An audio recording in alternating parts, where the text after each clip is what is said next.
السلام علیکم گریڈ 3 ہم نے کل حمد کے کوسچنز یہ سالو کیے تھے سوال نمبر 1 سے لے کر سوال نمبر 5 تک. ٹھیک ہے، آج ہم سوال نمبر 6 حل کریں گے.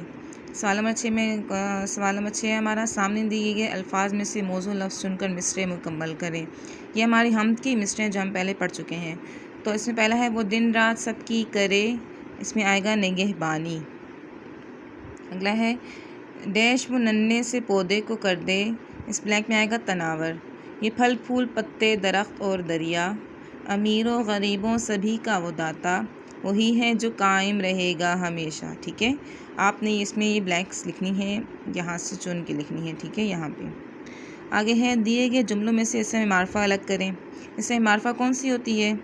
یہ جس میں کسی خاص شخص جگہ یا چیز کا ذکر کیا جائے. ٹھیک ہے، خاص چیز کا. تو اس میں ہے بادشاہی مسجد لاہور میں واقع ہے. تو اس جملے میں کیا چیز خاص ہے؟ بادشاہی مسجد اور لاہور. ٹھیک ہے، ہم نے اس کو چن کر یہاں پہ لکھ دیا ہے. آگے ہے میں کل اسلام آباد گیا. اسلام آباد میں اس جملے میں کیا چیز امپورٹنٹ ہے؟ معروف ہے، مطلب کہ خاص ہے، اس میں اسلام آباد ہے. ٹھیک ہے، علامہ اقبال ہمارے قومی شاعر ہیں، اس میں علامہ اقبال اسم معرفہ ہے. دریائے راوی لاہور میں واقع ہے، اس میں دریائے راوی بھی اسم معرفہ ہے اور لاہور بھی اسم معرفہ ہے. وہ 1 سال پہلے سعودی عرب گیا، اس میں سعودی عرب جو ہے وہ اسم معرفہ ہے. ٹھیک ہے، آپ نے یہ یہاں پہ الگ کر کے لکھنا ہے جیسے میں نے لکھا ہے.